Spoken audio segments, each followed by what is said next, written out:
If you ever explained something to a child and felt like they were struggling to understand you, even though you were doing your very best to explain it, you are not alone. Because most of the time, it's not a motivation issue, it's not defiance, and it's not that the child isn't capable. It's that language alone isn't always the most accessible way to understand something. And this is true for way more students than we often realize. Visual supports any learner who needs more context, more clarity, or more predictability. And today I want to break down why that works, what the research actually says, and how to use visuals in classrooms, including a story that completely shifted how one of my students handled free play.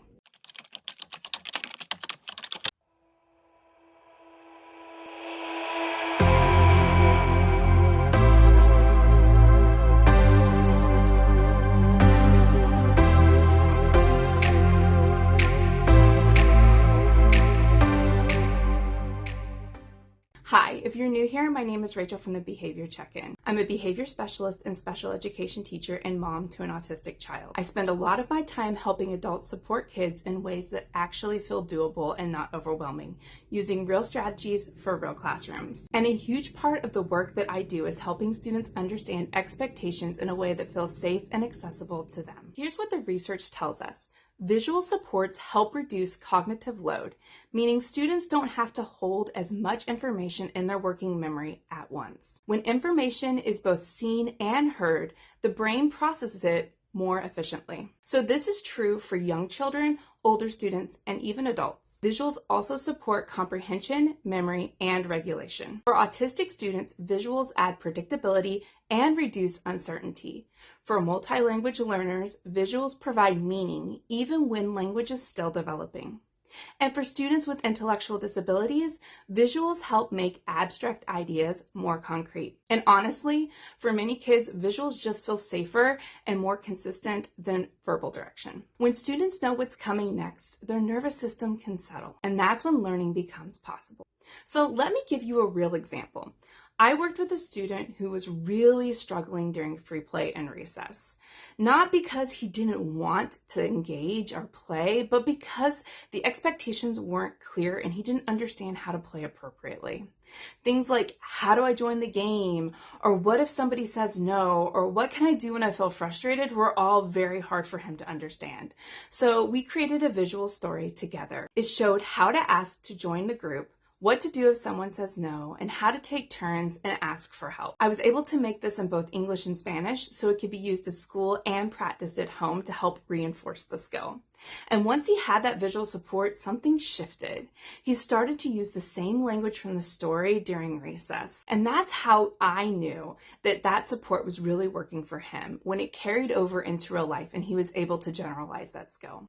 This part matters so much. When teachers, families, and therapists are all using the same language and the same visuals, kids don't have to keep relearning expectations. It's very clear for them.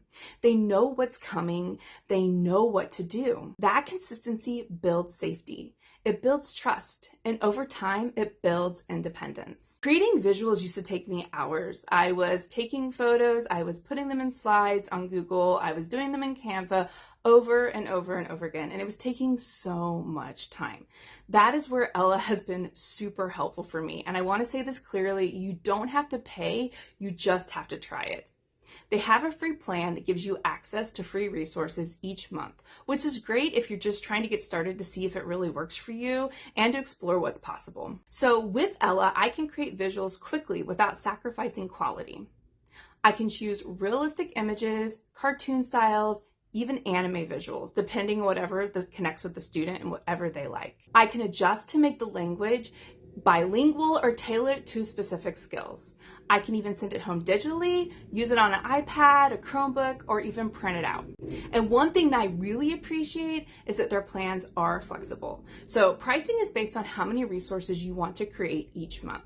So you're not paying for more than you need. So I wanted to take you in here and show you how I use Ella. I have already created a bunch of different stories that were tailored to specific student needs and interests. And that's what I really love about Ella, because I have everything right here and it's really easy to put together, as opposed to in the past, I would have to be going all over Google looking for the right clip art, I would have to be going on Canva, sometimes drawing, taking pictures myself.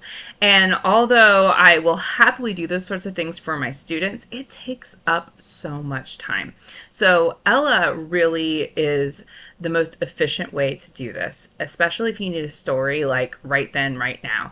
We've all been in a situation where we've had the note that came out, the email, sorry, that comes out and says, oh, we're going to have a fire drill day, and you did not know about that, and you have that one student that's going to really be upset when you have a fire drill. So let me show you how I would go ahead and make that story for that student. So you can create any kind of character profile up here. I already have some of these that I have made, and you can customize them any way you want. It's super easy. So if I wanted to create a character, we'll make a new one. We're just going to say Tom. Okay, Tom is male.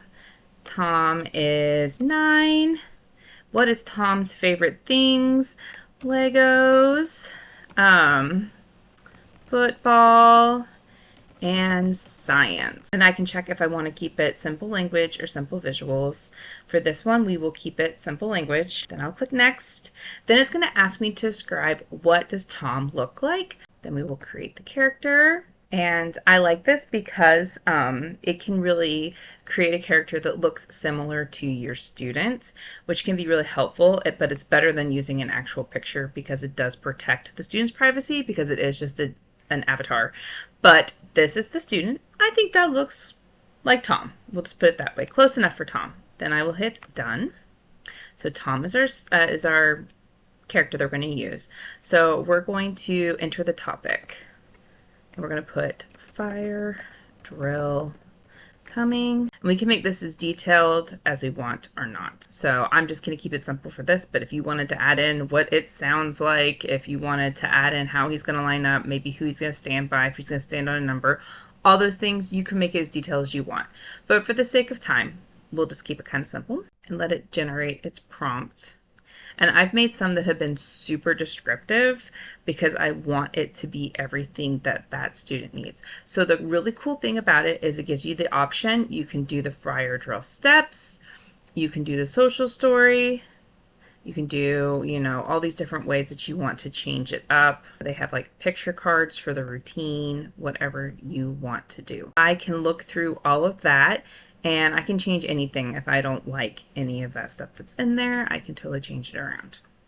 So next, I can pick my characters if I want, like a teacher or whatever. If you want to create a character, you can add them. For this one, I don't think it's necessary. But if you have like a student that works with a certain para, or they have friends that you're trying to work on a skill with, you can put their picture in there too. So next we choose the visual style.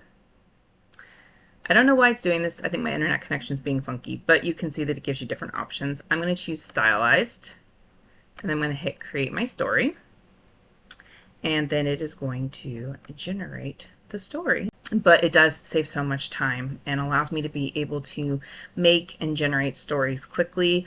Like I could literally be generating the story right now for the student, you know, while they're working on an independent project. Let's say that I'm like the behavior specialist or the inclusion teacher in the room or the para, whomever. I can make this story pretty quickly. And the great thing about Ella is you can share this with all the people who work with the student. If you have like, you know, paras, IAs, inclusion teachers, behavior specialists, parents, other therapists, gen ed teachers that you want to be able to make these, you can go ahead and do that and share this with them and they can make those stories. And I will show you once we've created the story how you can locate that. So here is Tom's story. It is ready to go. So I can go ahead and click on it and it pulls up his story. And of course I can edit anything. Like if that's not his teacher's name, right, I can just go up here to edit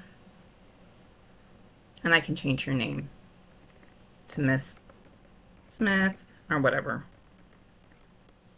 Whatever you want to do. Whatever the student wants. You can simplify it. If you want it in a different language, I can put write this story in Spanish. And it does all the languages. And then I just hit submit and it's going to generate all of the different text in Spanish, as you can see. And then when I click done, the story is done, if I'm happy with everything. And you can kind of click through and see the different pictures. And you can edit it. If you don't like the pictures or you don't like what's in there, you can just go up to this edit icon and show it and it'll change it. But as you can see, they're really nicely done. And I think that, well, I mean, in my experience, students have really enjoyed it. And I think that a lot of kids would like this, seeing themselves like as a character, especially like you have kids who really like anime or cartoons. They might find this really cool. And like I said, if you wanted to share it, you've got this little icon up here. It gives you the link that you can share in email or in text, whatever you want to do. So I can also have it so that it reads to the student as well, like if you're not able to read it to them. So if I shared this icon out and I put it in their Google Classroom, or I send it to the student in email, I can do that.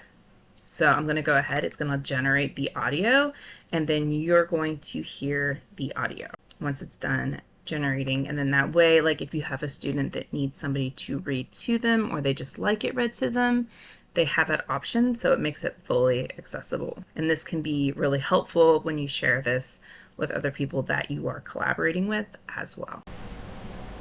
Después de la clase de ciencias,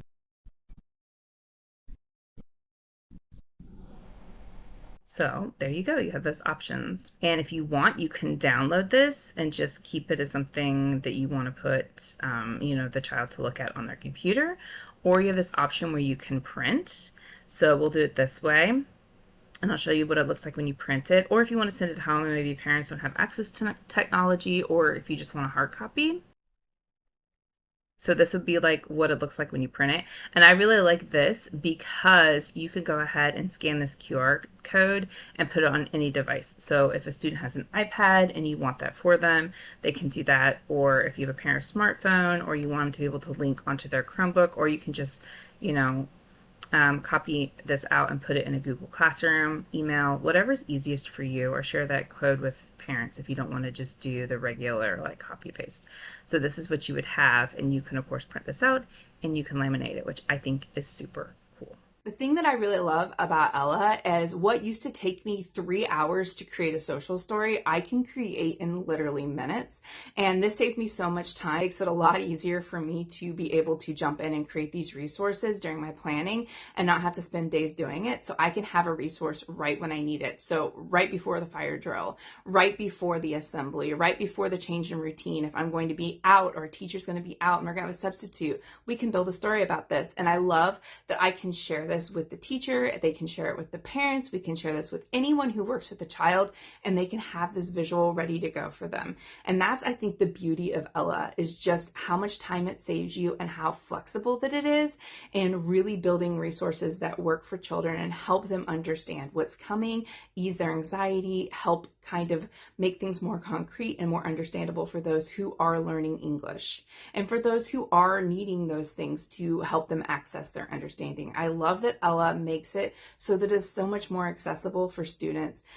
Can you imagine being, I know for me, I've traveled to other countries where I don't speak the language, and I rely so heavily on signs and things that I can relate to myself just to like get around things that I understand to my native language. So having these visuals is just such a piece of comfort, I think, for students. And I love that Ella is not just for something that you can use for one population of students. It really does span all types of learners and can be a huge game changer in a modern day classroom. I'll link Ella and their pricing page below so you can explore more of what works best for your classroom, home, or therapy setting. And if this video was helpful, I would love for you to stick around and subscribe. Let me know in the comments where you think your students need the most support right now.